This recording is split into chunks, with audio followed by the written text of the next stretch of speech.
María Catalina, bienvenue à l'Alliance Française de Medellín. Merci. Muchísimas gracias por haber aceptado esta invitación. Bienvenida a esta conversación que proponemos desde la Alianza Francesa, cuyo objetivo es invitar a colombianas, a colombianos, específicamente que viven y trabajan en Antioquia, en Medellín, a contarnos un poco su historia en relación con su experiencia con la francofonía. Yo aprovecho para agradecer también aquí a la Embajada de Francia, que nos dio su apoyo para producir esos primeros episodios que vamos a difundir durante este mes de marzo, que es el mes de celebración de la francofonía. Y la Embajada decidió dedicar esta celebración a las mujeres francófonas.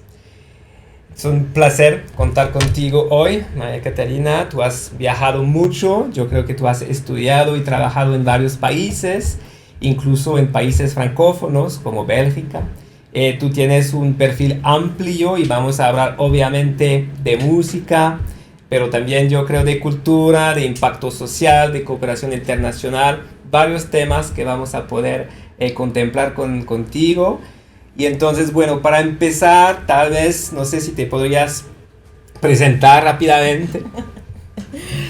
Bueno, mil gracias, Jan, y pues a la Alianza por esta invitación. Para mí siempre es un privilegio, y bueno, ustedes son muy, muy cercanos a mi corazón. Yo soy María Catalina Prieto, soy actualmente la directora ejecutiva de la Orquesta Filarmónica de Medellín. Soy músico de profesión, pero hace muchísimos años no me dedico a la música, pues digamos como ejecutante, soy flautista y he dedicado los últimos años de mi vida a la administración cultural, que es como la parte administrativa de la música, y allí he tenido la oportunidad, como dices, de liderar varios procesos desde el sector público, desde el sector privado, de la cooperación, los organismos multilaterales. Tuve el placer de vivir en Bélgica 3 años de mi vida, la gran oportunidad de trabajar para una compañía francesa también. Mi jefe parisino creo que es uno de los mejores jefes que he tenido y que recuerdo con gran cariño, una de las personas más especiales que he podido conocer. Y hace 7 años vivo en Medellín, bueno, van a ser 7 en septiembre, como directora de la Filarmónica de Medellín. Entonces eso es súper resumida mi historia. No, muy bien, muy bien. Y como se ve, tú tienes como un vínculo especial con Francia y con Bélgica. Y entonces, ¿cómo llegaste a eso? ¿Qué te interesó? ¿Cómo te interesaste a eso? Fue casualidad, Jan. Imagínate que yo estaba muy perdida cuando estaba terminando la universidad. No sabía qué hacer y yo hacía parte de un proyecto de la UNESCO que se llama el Coro Mundial de Jóvenes. Son 80 jóvenes entre los 18 y los 26 años de 80 países del mundo que se reúnen una vez al año a cantar en un lugar distinto. Yo apliqué, estábamos hablando del año 2005, apliqué para ese coro, fui la primera colombiana que hizo parte de ese coro, conversando con el que era el manager del coro, él era un belga, Jean-Marc Poncelet, y Jean-Marc me dijo como, ¿qué vas a hacer? Ya te vas a graduar de la universidad, ¿qué vas a hacer? Yo le dije, no tengo ni idea, no tengo la menor idea qué voy a hacer. Entonces me dijo, deberías estudiar administración cultural. ¿Por qué no revisas? Entonces revisé, no tenía ni idea, nunca había escuchado eso. Empecé a revisar y encontré un programa muy interesante en Barcelona, pero francamente, y que no me escuchen los españoles, no me gustaba España para vivir. Entonces esto era un programa como casi todas las maestrías, viernes y sábados.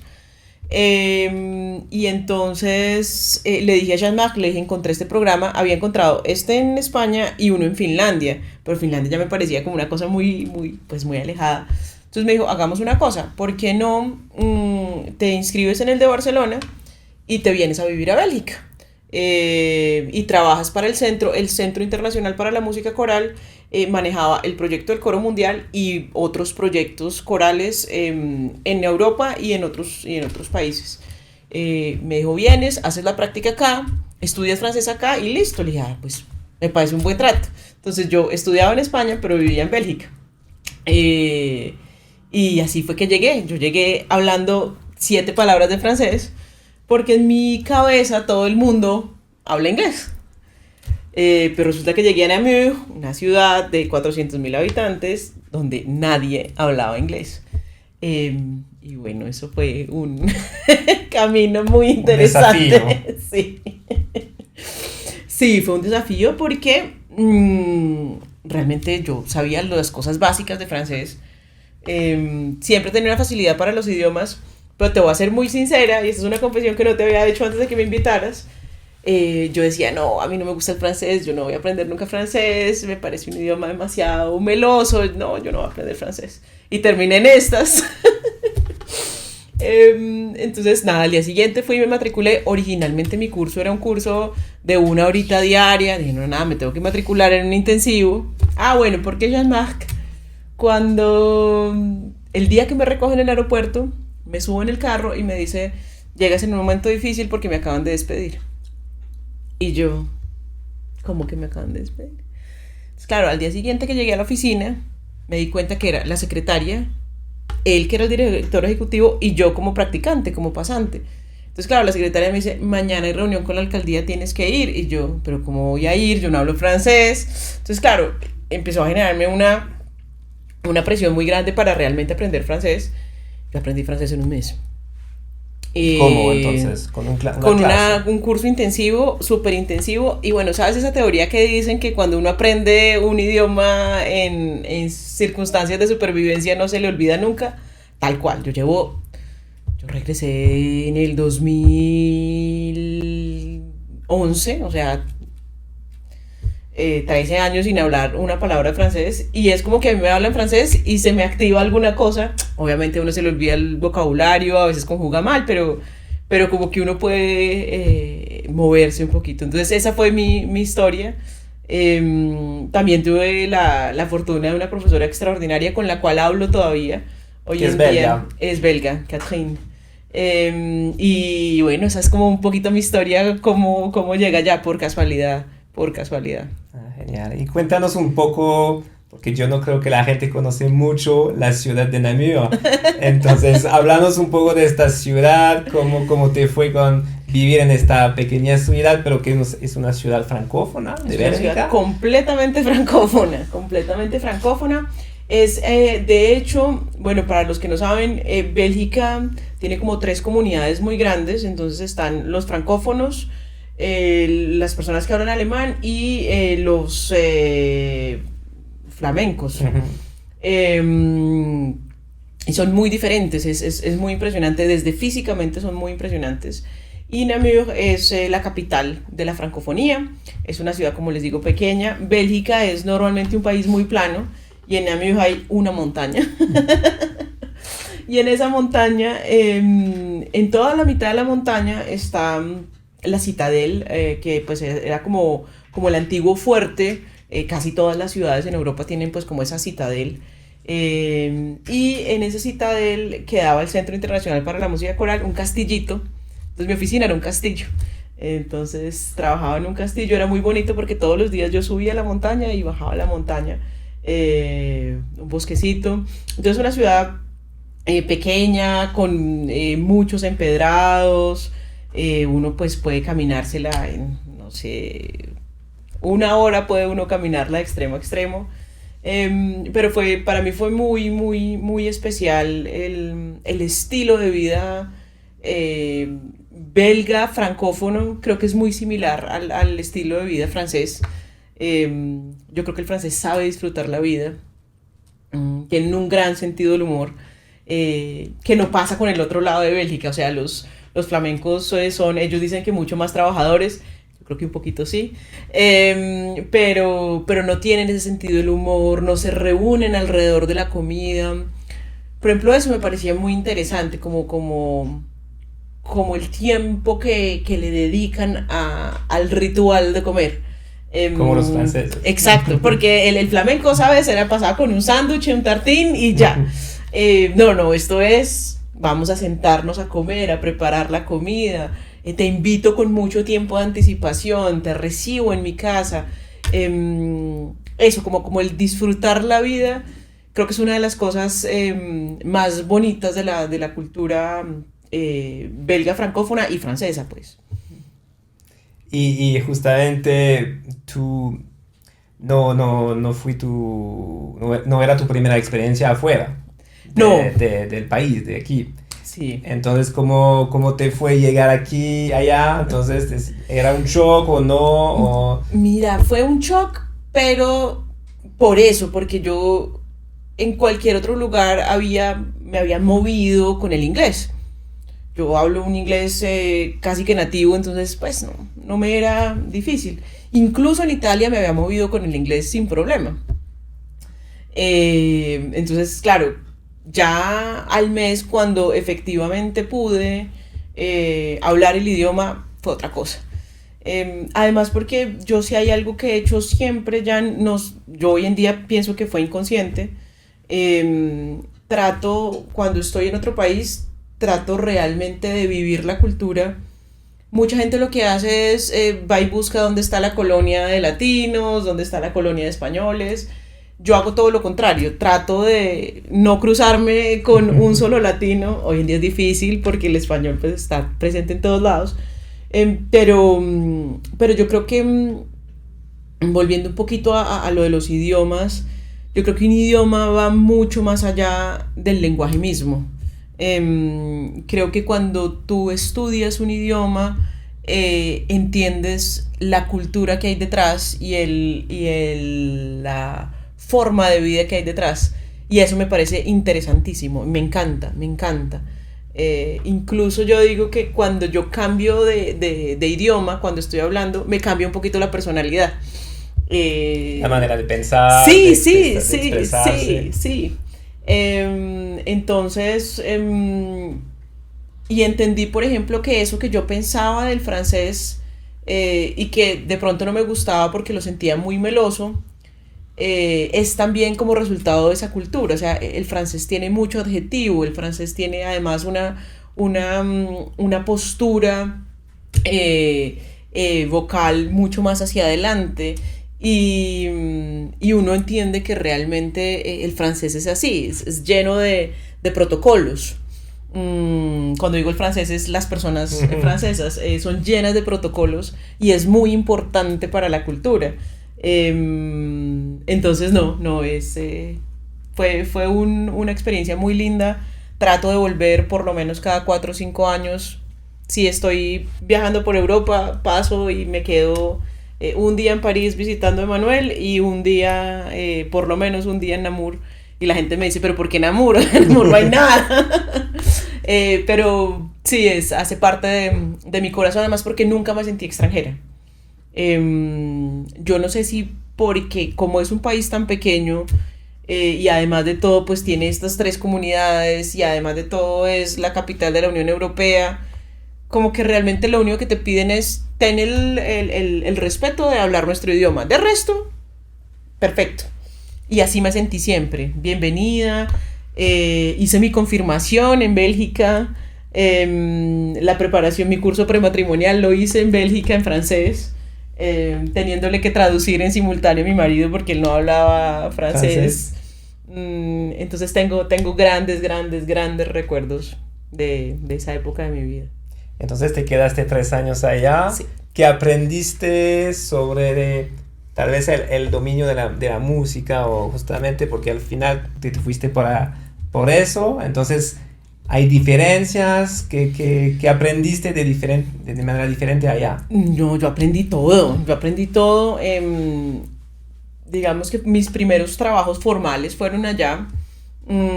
Y ahí pude aprender, a relacionarme con el sector público. Uno pensaría, no, es muy distinto el sector público en Europa, el sector público en Colombia. Pero finalmente Bélgica era un desastre y con su sector público era desastroso. La primera palabra que yo aprendí en francés fue la grève. Porque siempre había huelga de trenes.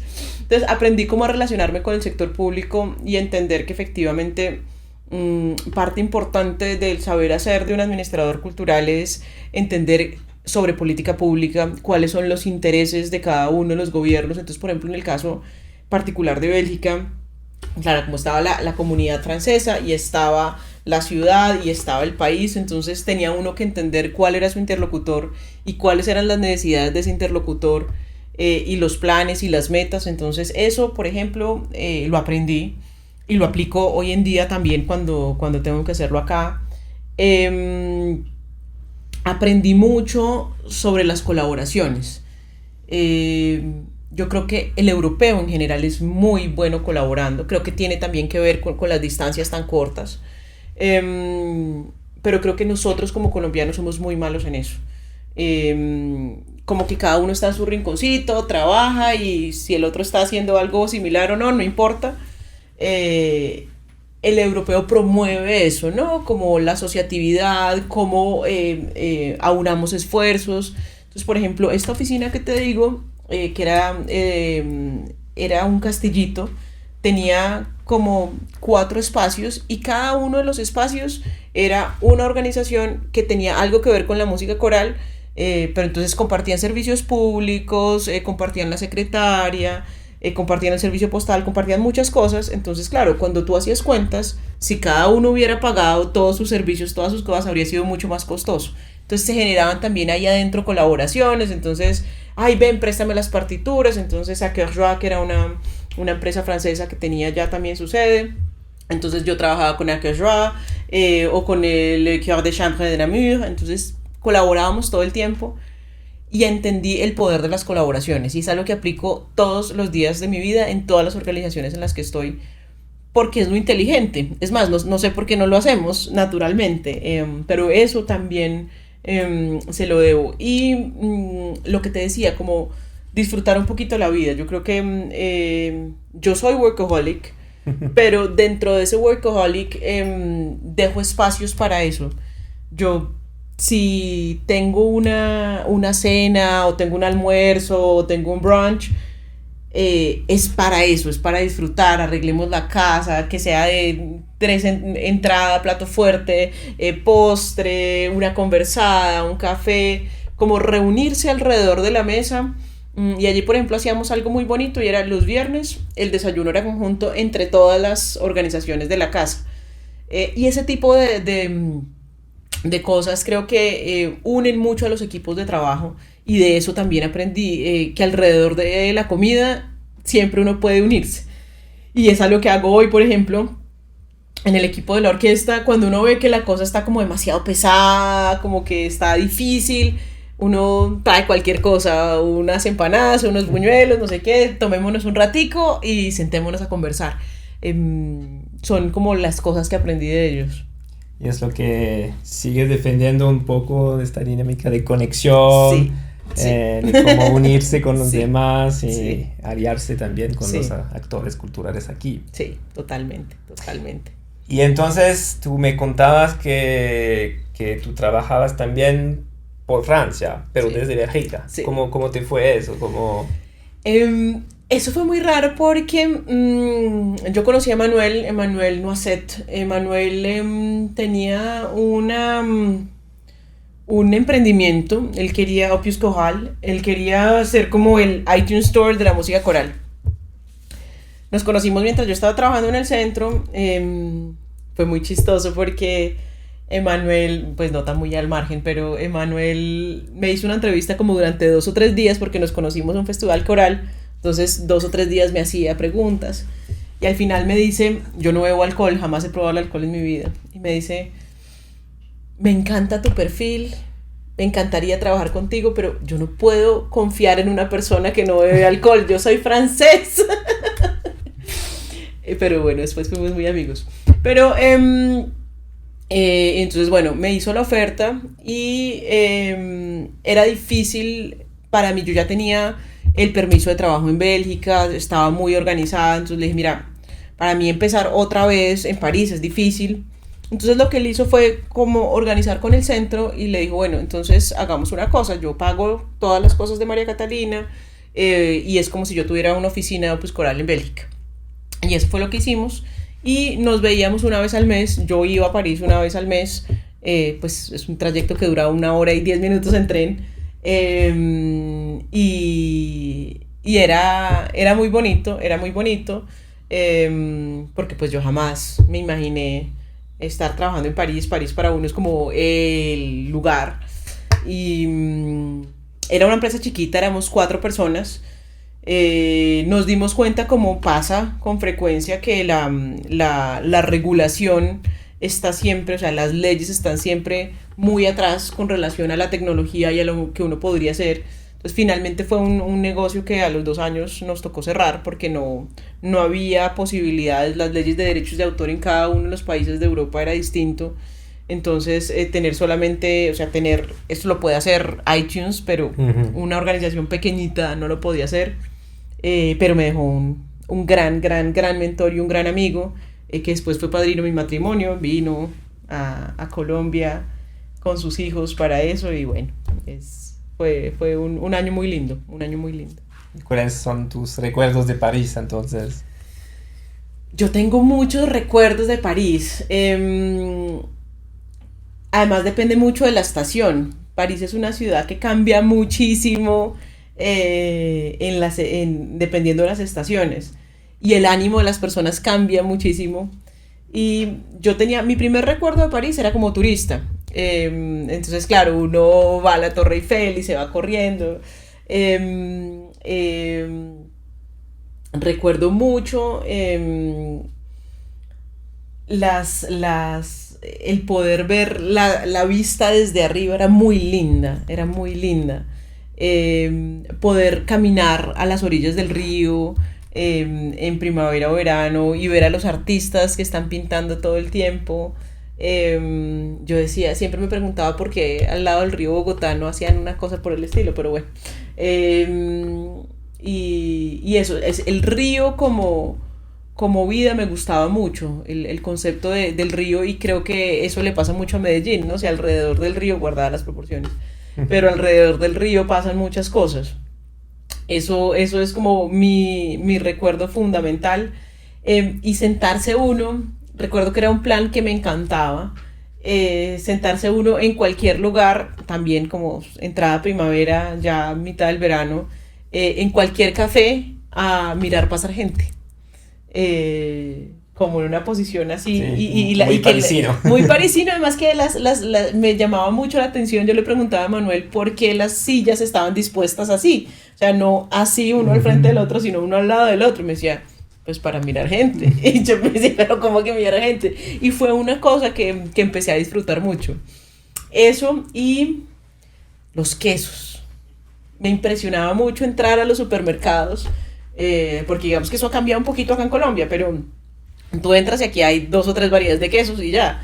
Allá pues eran góndolas y góndolas y góndolas de distintos tipos de queso. Y recuerdo que me gustaba cada día probar un queso distinto. Sí, esos eran como mis planes. Y hablando de gastronomía, ¿qué prefieres? ¿La gastronomía francesa o belga? No, con toda seguridad la francesa. El chocolate belga, por supuesto. Pero no, la gastronomía. Además que, insisto, Namur y la comunidad francesa en Bélgica son muy similares. Bueno, lo único que sí me gustaba mucho más eran las frites. Pero pues, que además de todo es muy chistoso que aquí le decimos papas a la francesa. Claro. Y son en realidad belgas. Pero el resto no, la comida francesa es una cosa, es un ritual, ¿sabes? No solamente comerlo, sino cocinarlo. O sea, ver un chef en acción es casi como una meditación, como se lo disfrutan, es un arte. Entonces sí, con toda seguridad la francesa. ¿Y eso cambió tus habitudes o tú lo haces de tomar este tiempo ahora que estás en Colombia? Sí, siempre. De hecho, yo tengo una vida muy revolucionada,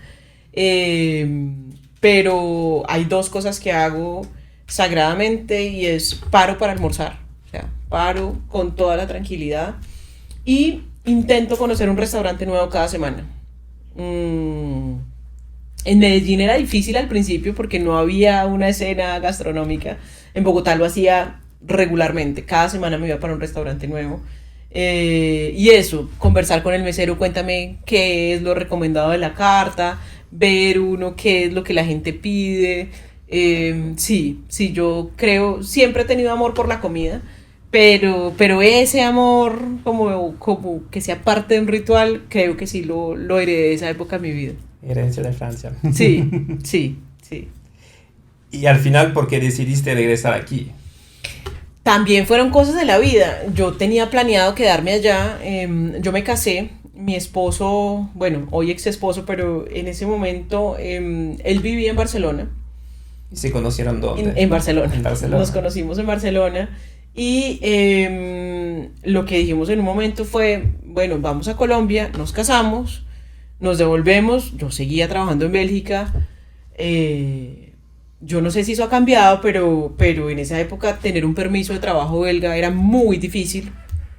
Yo asumo que debe seguir siendo igual. Y yo tenía mi permiso de trabajo, yo tenía todo. Y disfrutaba mucho la vida allá. Y él pues trabajaba, llevaba cuando yo lo conocí 10 años en Barcelona, también vivía allá. Teníamos una vida como muy organizada.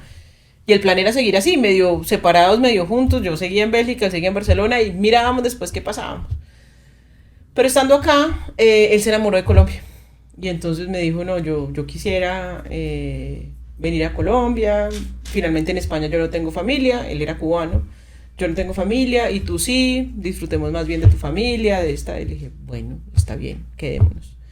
Y tan no lo teníamos planeado que todas mis cosas estaban en mi apartamento en Bélgica, todas sus cosas estaban en el apartamento en Barcelona. Entonces lo que hicimos fue, él se devolvió, desocupó el apartamento de Bélgica, entregó el apartamento de Bélgica, desocupó el apartamento de Barcelona, entregó el apartamento de Barcelona, mandó todas nuestras cosas entre un barco porque ya era demasiado y se devolvió a los 15 días. Y así fue, y así fue. Y llegando aquí, entonces, ¿qué empezaste a...? Llegar aquí fue un shock, eso sí fue un shock.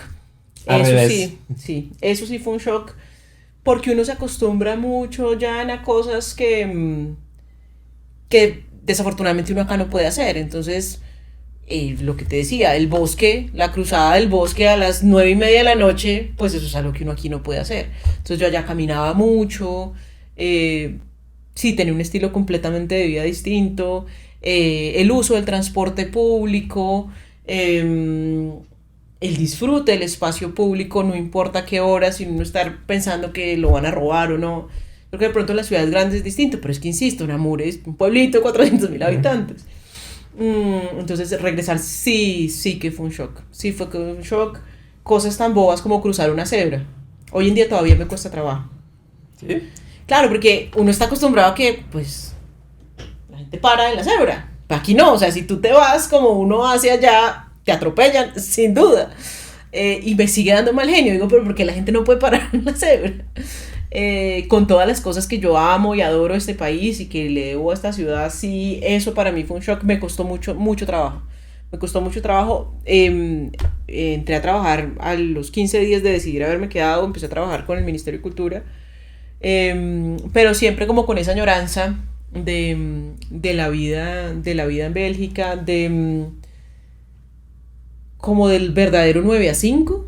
Eso era otra cosa, porque el colombiano madruga mucho. Entonces, en Bogotá yo me levantaba a las 4:30 de la mañana para poder estar trabajando a las 7.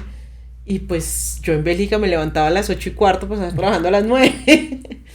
Entonces, esas cosas sí para mí fueron súper chocantes. Ya uno después se vuelve a acostumbrar, pero sí uno lo recuerda como con eso, como, era bonito, era bonito. Qué bien, qué bien. Y entonces después te fuiste para Medellín hace 7 años. 7 años cumple en septiembre, sí. Sí, 7 años. Con esta oportunidad grande de trabajar para la Filarmónica. También tampoco fue intencionado. Yo trabajé muchos años en Filarmónica de Bogotá, fueron unos años muy bonitos en mi vida. Mi mamá se enfermó, teníamos que hacerle una operación de columna muy compleja.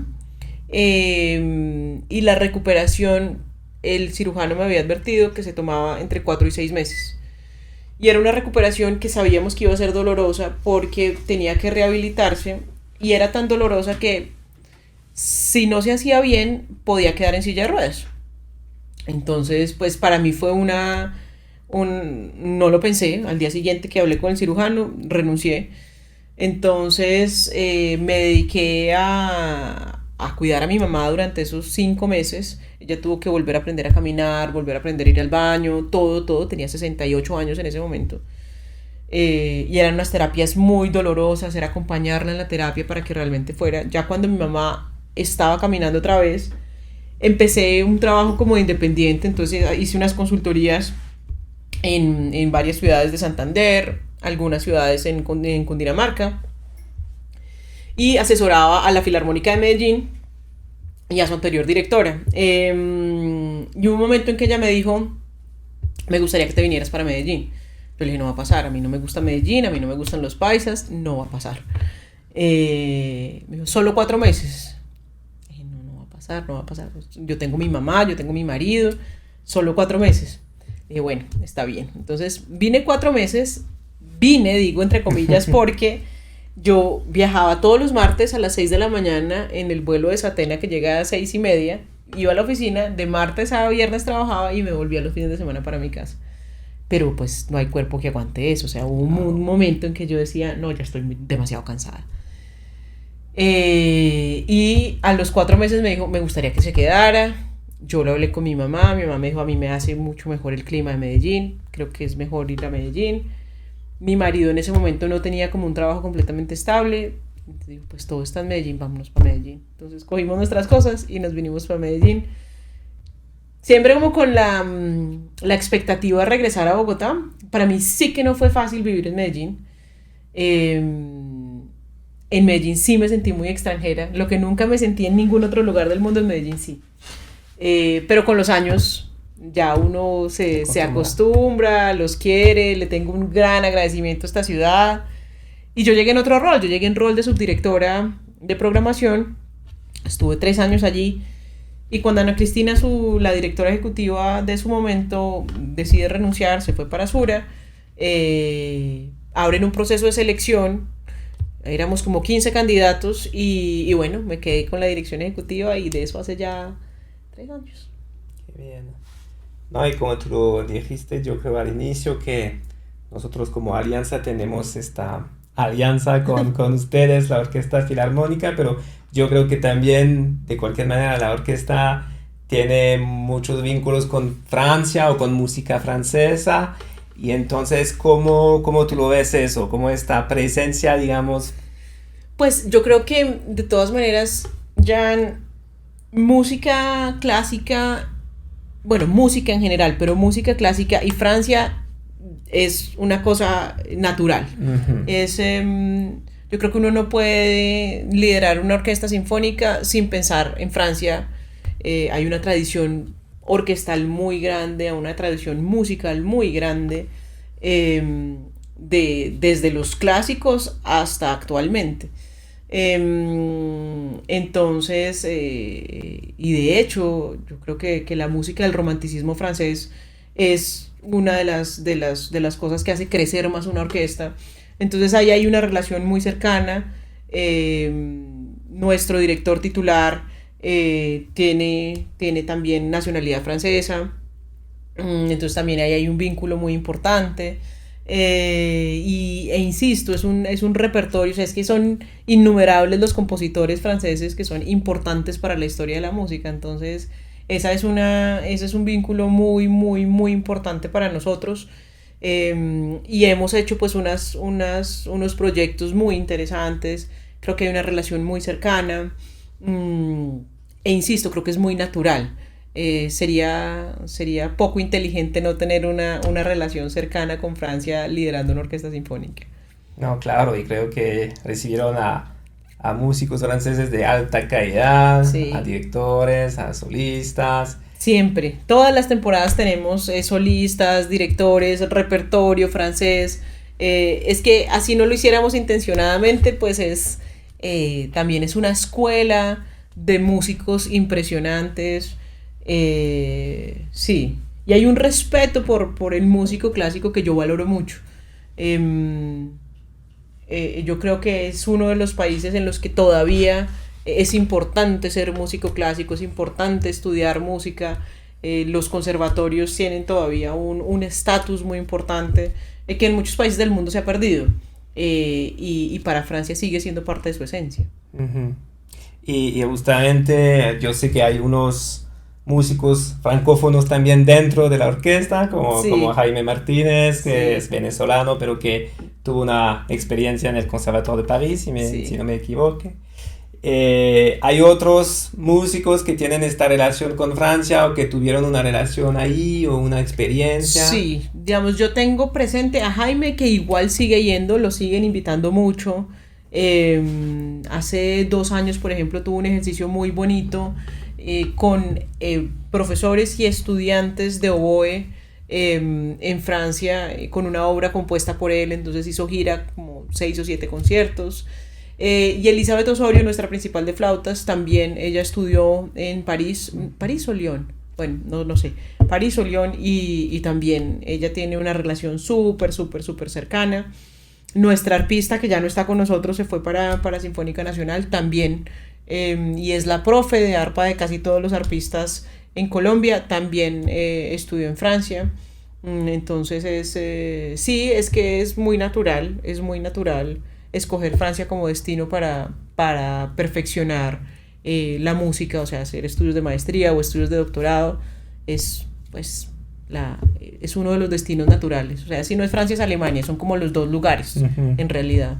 ¿Y tuvieron la oportunidad de tocar ahí en Francia? Sí, sí, sí, todos tuvieron la oportunidad de tocar ahí, todos continúan con su vínculo, regresan a tocar como invitados en algunas oportunidades, de pronto no en la orquesta top, pero sí en las orquestas de conservatorios o invitados como clases maestras, siguen teniendo su vínculo. Bueno, sí. Y entonces a mí me gustaría que hablamos un poco también de tu visión de la cultura como vínculo social y Sí. porque eso también, no sé si es la inspiración francesa, pero también es algo que importa mucho. Yo he trabajado mucho tiempo en Francia y siempre en políticas culturales que nos parecen importantes para participar de la vida social, de la vida ciudadana, y yo veo que hay muchos programas que estás desarrollando en este sentido. Entonces, ¿cómo ves eso desde un punto de vista francés? No sé, o francófono. Mira, yo creo profundamente, Jan, que la música y las artes tienen un rol histórico fundamental en la vida de los ciudadanos. Eh, en dos sentidos. El primero, embellecer la vida, por supuesto. Y otra vez, eso es muy francés. O sea, para el francés la belleza, o sea, la estética es muy importante. No solamente el fondo, pero también, o sea, no solamente el qué es, sino cómo se ve. Eh, y yo sí creo que cuando las cosas son bonitas, entendida la belleza no solamente como visual, sino auditiva, eh, la gente las valora muchísimo. Entonces, por eso las ciudades son bonitas, por eso los lugares son especiales. Entonces, yo creo que embellecer la vida de los ciudadanos es un rol fundamental de las artes, pero también utilizarla para poder mandar mensajes de una manera distinta, otra vez, a través de una manera bella y a través de una manera menos agresiva, por así decirlo. Porque si tú sientas y vas a hablar un tema como, no sé, la igualdad de género y haces un taller sobre la igualdad de género y se sienta una persona y un tallerista y un conferencista a hablar de la igualdad de género, la gente se aburre. Pero si tú lo haces a través de manifestaciones artísticas, de una obra de teatro, de una ópera, de un concierto, la gente le entra por la piel y le entra de una manera inconsciente. Y yo creo que es una manera muy francesa de ver la cultura, o sea, la cultura y las expresiones artísticas están presentes en la vida. Entonces para mí eso es muy importante, que efectivamente sirvamos no solamente para entretener, sino sirvamos para detonar conversaciones distintas sobre temas que son importantes, sobre temas que tienen que ver con la justicia social y con ser cada vez mejores personas. Y cómo tú implementas esta idea de inclusión con los públicos, porque yo creo que es tal vez la palabra que se puede usar. Sí. ¿Qué tipo de programas ustedes proponen para justamente hacer que este acercamiento a las obras no solo sea para entender o para escuchar o para ver una obra, sino para participar como tal? Bueno, digamos que lo hemos hecho en distintas etapas. La última, que es esta, nuestra temporada se llama precisamente Conexiones, y lo que queremos es que la gente sea partícipe de lo que hacemos. Digamos que hasta el año pasado sentíamos que éramos relevantes para la gente porque pensábamos en ellos a la hora de programar, porque decíamos cómo combinamos cosas, cómo ponemos temáticas que sean interesantes. Pero este año dijimos, bueno, vamos a dividir la ciudad en 10 comunidades que sentimos que hacen de Medellín hoy la ciudad que es. Entonces, por ejemplo, tenemos la comunidad con discapacidad, tenemos los deportistas. Hoy en día mucha gente en Medellín es un deportista aficionado, entonces sube aprovechando las lomas, sube trotando, o hace triatlones, o hace medias maratones. Los expatriados, que los han satanizado mucho, la gentrificación y qué cosa tan horrible, o el turista de chancla que viene a buscar prostitutas. Y claro que existen ese tipo de personas, pero en Medellín hoy el ciudadano que vive con nosotros, ya hay muchos expatriados, no que vinieron una semana, no que vinieron 15 días, sino que realmente viven y no tienen una oferta real. Medellín no es una ciudad bilingüe, mucho menos trilingüe. Tenemos también los excombatientes y las víctimas, tenemos también el adulto mayor, los niños, los jóvenes. Entonces lo que hicimos fue dividir esas 10 comunidades y con base en el repertorio de los conciertos de temporada los juntamos, hacemos grupos focales y les decimos, bueno, escuche esta música y esta música que le inspira. ¿Y cómo quisiera usted ser representado este mes? Porque este es el mes de los expatriados, este es el mes de los deportistas. Entonces ellos deciden qué va a pasar en el teatro, qué va a pasar en el hall, cómo es el afiche, ellos diseñan el afiche, cómo es el programa de mano, si hay o no hay un video de inicio, si hay elementos adicionales. Entonces, por ponerte un ejemplo, hace poco terminamos el grupo focal con los deportistas y los deportistas decían, no, yo quisiera... Hay un ciclista famoso que escala las escaleras de la Comuna 13 y esas cosas. Entonces, mientras están tocando una de las obras, él va a escalar las escalas del Teatro Metropolitano, por ponerte un ejemplo. Entonces, es una temporada que está construida con la gente y el principio es nada acerca de ellos sin ellos. Creo que nunca una orquesta ha hecho un ejercicio así. Siempre programamos desde el escritorio y desde lo que nosotros presumimos que la gente necesita. Pero yo creo que es hora que la gente realmente sea partícipe y se sienta parte de esta gran comunidad que es la orquesta. Yo creo que ya hemos logrado que la gente sienta que no es solo para unos poquitos que entienden de esto, sino que es para todo el mundo. Pero este era el siguiente paso lógico, que la gente realmente tuviera esa participación. Y ahí estamos muy contentos, vamos a ver cómo termina el año. Entonces es democratización, pero por el hacer. Exacto. Y no por el recibir solo. Exactamente, sí, es de lado y lado. Uh-huh. ¿Y cómo los músicos recibieron esta propuesta? Porque es algo, sí, es algo muy distinto. Sí, fue muy conversado con ellos y de hecho, para que ellos comprendieran cómo iba a ser la dinámica, la primera comunidad fueron los músicos. Entonces hicimos exactamente el mismo ejercicio que haríamos con las demás comunidades, lo hicimos con los músicos. Ellos escogieron cómo iban a hacer su afiche, ellos escogieron cómo iba a ser su programa de mano. Entonces, claro, ya cuando les contamos, ¿se acuerdan que con ustedes hicimos esto? Ah, bueno, ahora lo estamos haciendo con los deportistas, ahora estamos... Y les ha parecido interesante porque se han dado cuenta que llega gente que normalmente no iría a la sala de conciertos. Y la verdad, esto ha sido un proceso de 7 años ya en el que ellos se comparan a sí mismos con las otras orquestas del país y con las otras orquestas del mundo. Tú vas hoy al Teatro Metropolitano a un concierto de la orquesta y tú ves gente joven, tú ves jóvenes de 18 años, tú ves, en cambio, en las salas, en todo el mundo, tú ves solo cabezas blancas, o sea, son 65, 70, 80 años. Entonces, para los músicos es valioso que realmente las estrategias que nosotros estamos implementando, lo que les están garantizando es tener una subsistencia a largo plazo. y cómo uno garantiza esa subsistencia sabiendo que va a llegar cada vez público más joven y que no se está muriendo tu público. Y hablando justamente de público, ¿tú tienes una idea de si ustedes tienen público francófono? Tenemos, pero porque David, que es nuestro director titular, pues tiene una relación muy cercana con Francia, entonces tiene amigos y entonces invita a través de la alianza, pero como que lleguen naturalmente no lo tenemos claro, Jan. Voy a ponerme en esa tarea porque no lo tenemos claro. No, podría ser interesante. Sí, no, está muy bien, está muy bien. No, y yo creo que también lo que están haciendo como estas experimentaciones también se podrían compartir en Francia, porque hay varias experiencias allá, porque yo desde que empecé a trabajar, yo sé que unos teatros empezaron a incluir al público para programar, para también hacer como residencias o trabajo con los artistas. Pero es un poco diferente o más amplio, como estos grupos focales, yo creo que podrían inspirar un poco también a unos.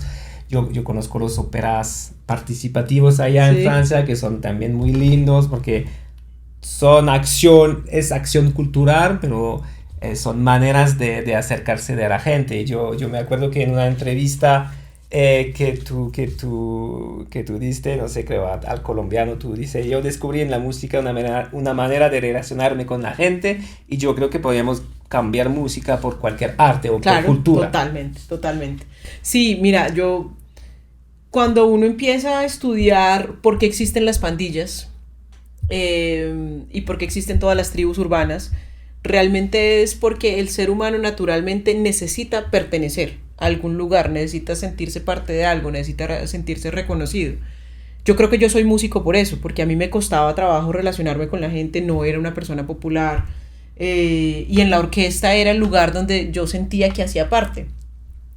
Y como tú dices, puede ser la orquesta o puede ser el curso de pintura, o puede ser, o sea, pertenecer a algo en el que estamos construyendo algo juntos es muy importante. Puede ser positivo o negativo, entonces uno tiene que coger esa teoría para lo positivo. Pero sí, yo soy músico por eso, básicamente. Y creo que también aplica para el público. Si el público no siente que pertenece a eso, pues no va a volver. Porque además hay una oferta muy grande, ya no sé, cada día hay una oferta muy grande. Y finalmente eso es lo que hacen los buenos artistas populares. Entonces, claro, tienes el merchandising de tengo la camiseta y tengo la manilla y entonces pertenezco a esta pequeña tribu, me siento parte de algo. Y eso es lo que yo creo que todas las organizaciones culturales cultas deberíamos explotar. Y justamente tú eres también desde hace poco host de un podcast tuyo que se llama Somos Organizaciones Sostenibles, como una pregunta, ¿no? Sí. Y entonces empecé a escuchar un poco y me interesa mucho porque al final son preguntas que cualquier, no sé, gerente o actor cultural que se podía preguntar. Y no sé si tú tienes también una visión de lo que porque la política cultural nació en Francia también, es algo que, una disciplina como tal, una reflexión que nació después de los años 50 en Francia, y no sé si tú tienes como este vínculo también o este acercamiento a este movimiento de pensamiento, o si te inspiraste un poco. Me inspiré un poco, pero como crítica, Jan. No, pero es la pregunta. Difícil que me hagas esa pregunta. Ese es el momento en el que salgo corriendo de aquí. No, digamos, Jan, yo creo que el gran problema que tiene la gestión cultural en Latinoamérica es que tiene el modelo heredado de Francia. ¿Por qué? Porque, igual que la Constitución, simplemente no la copiamos, pero no la copiamos adoptando el modelo y el contexto cultural. Entonces, esa política cultural en Francia funciona muy bien por lo que te decía al principio, porque existe una noción de la importancia y el valor de invertir en cultura, de que el Estado sea el principal patrocinador, que haya unas leyes de empleo especiales para los músicos y para los artistas, porque pasa. Entonces, digamos, es un 360. Entonces, claro, tiene todo el sentido que la manera de gestionar las artes sea gestionada a través del aporte del sector público. Porque además de todo, las inversiones que hay en cultura desde el Estado y los presupuestos de los ministerios de cultura son grandísimos. Pues la Alianza Francesa no es otra cosa que una inversión cultural y de soft power en el mundo entero. Pero claro, tú tienes ese modelo y lo traes a países como Colombia y toda Latinoamérica, donde no se invierte en cultura lo que se debería invertir, donde hay tantas necesidades básicas que no están cubiertas. Pues es que ya aquí hay en Antioquia todavía municipios que no tienen alcantarillado público. Entonces, claro, obviamente, ¿cuál es la justificación de los gobernantes? Dicen, no, yo no puedo darle, o sea, del presupuesto global solo puedo darle la cultura el 1%, no me da para más. Pero si tú la manera que gestionas la cultura es pensando que tienes una inversión altísima y que el único proveedor es el Estado, pues hay un problema, porque el Estado está proveyendo el 1% para todo un país de 55 millones de habitantes. Entonces, incluso las programas de formación de administración cultural que hoy, antes no existían, pero hoy hay en este país, todos están basados en eso, en el modelo español y francés. No funciona. No funciona porque tenemos que irnos a modelos en los que el Estado no está en la capacidad o en el deseo de invertir en cultura y ver cómo uno tiene unas fuentes adicionales de recursos, que es la gran diferencia entre el modelo francés y el modelo americano, que es gestione sector público, que es gestione sector privado, gestione las donaciones naturales, promueva la filantropía. Entonces, yo creo que es eso. Entonces, la gente aquí en Colombia, y he descubierto en los últimos años que en toda Latinoamérica, entonces vive tratando de aplicar a las poquitas subvenciones que hace el Estado, y además de todo el Estado cada vez lo hace peor, porque entonces, te pongo un ejemplo, Filarmónica de Bogotá, yo estaba mirando los estímulos que tenía para el Festival Ópera del Parque, un festival que empezamos hace muchos años, pero ¿cómo puedes tú pretender, Jan, que con 15 millones de pesos tú vas a producir una ópera? No va a pasar, no va a pasar. Y como no hay recursos, pues la gente igual aplica a esa subvención y dice, sí, yo con 15 millones produzco una ópera. Una ópera vale 250 millones, 300 millones de pesos para producir. Pero son tan poquitos los recursos que entonces, y ellos entonces, ¿qué muestran? Muestran cifras y dicen, hemos beneficiado a 90 organizaciones. Sí, pero 90 organizaciones de 15 millones de pesos. Entonces viven solamente del proyectico, y eso realmente no irriga puestos de trabajo, eso no irriga creación de nuevas organizaciones. Entonces, yo creo que hay una cifra que a mí me altera mucho, Jan, y es, en Colombia existen 52 programas de formación musical, 52. Y esos programas los están formando a todos para ser músicos de orquesta, en un país donde hay 5 orquestas. En 2017, que fue la última vez que yo miré, la cifra de egresados de música, no de pedagogía musical, de música, de los conservatorios y facultades, era 850.000 egresados para 297 plazas de trabajo. Impresionante, sí. Entonces hay que crear nuevos puestos de trabajo, y la única manera como tú creas puestos de trabajo es haciendo que existan organizaciones de la sociedad civil que puedan tener capacidad instalada y que puedan gestionar otros recursos que no sean solamente del Estado. Ojo, yo no estoy diciendo que el Estado no sea responsable, sí, es corresponsable. Lo que está explorando tú entonces es como mezclar los modelos. Exactamente, que es muy el modelo inglés. Uh-huh. El modelo inglés mezcla un poquito el francés y un poquito el americano. No es tan privado y tan salvaje como el americano, pero no es tan asistencialista como el francés. Aunque hoy están en huelga varias orquestas en Inglaterra, pero bueno, esa es como la lógica. ¿Y cómo lo pueden adaptar a la cultura latinoamericana? Porque además de todo, hay una cosa que sí es cierta, y particularmente en Medellín, y es que han sido las organizaciones culturales y comunitarias de base quienes han logrado quitarle jóvenes y niños al conflicto. Entonces, en las comunas, estas organizaciones han sido muy importantes y son organizaciones que no tienen necesariamente formación en gestión cultural, no saben cómo conseguir recursos, y el trabajo que hacen es maravilloso y muy importante para estas ciudades. Entonces, de alguna manera por eso nace SOS, el podcast, para poderles dar a estas organizaciones herramientas de cómo darle la vuelta a ese modelo y de cómo entender que efectivamente hay que seguir pidiendo los recursos del Estado y gestionando los recursos del Estado, pero la única manera de ampliar la torta es trayendo recursos de distintas fuentes. Muy interesante, sí.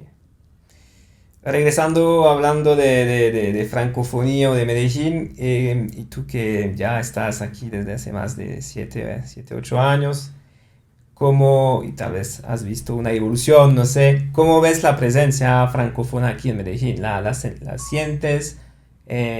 ¿Conoces a personas? No sé si hay como una francofilia en esta ciudad. Sí, yo creo, más que ver muchos francófonos, sí veo que cuando yo llegué en el 2017, no había mucho interés por, como les digo yo, salirse de las montañas. El paisa tiene muchas cosas buenas, los admiro con muchas cosas, pero culturalmente, como se sienten tan orgullosos de lo propio, les cuesta trabajo mirar más allá de las montañas. Y sí he sentido que en los últimos años hay como ese interés de, yo quisiera estudiar francés, o jóvenes que dicen, yo me quiero ir de au pair a Francia. Los mismos músicos nuestros antes no nos decían quiero estudiar un segundo idioma y nos dicen quiero estudiar un segundo idioma. Entonces sí he visto un interés en esa cultura en los últimos años acá. ¿Y tú sigues practicando tu francés? No mucho. No mucho.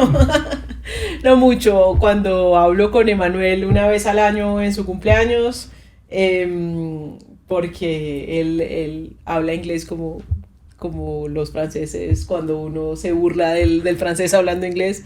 Entonces siempre hablamos en francés. Ya a veces, muy de vez en cuando, leo algo en francés, pero no. Cuando me encuentro con alguien, cambio completamente el chip y me gusta. En estos días estuvo Camille por allá. Uh-huh. Y me decía, no, pero es que hablas muy bien. Y yo siempre digo, je parle français como un vache español. Esa es como lo que digo todo el tiempo. Y entonces con David, el director, hablan inglés. Inglés. ¿Sí? Más fácil. Más fácil.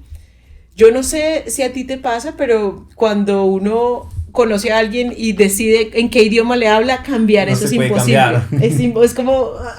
Entonces, claro, él ya habla español muy, muy bien. Y él con el resto del equipo habla español, yo no puedo. Yo hablo con él en inglés y no puedo, pero él, por ejemplo, habla con Jaime en francés. Él va cambiando también. Divertido. Y no sé, si tú tendrías unas personalidades o tal vez artistas francófonos que te gusta, ¿quién podrías decir? Uy.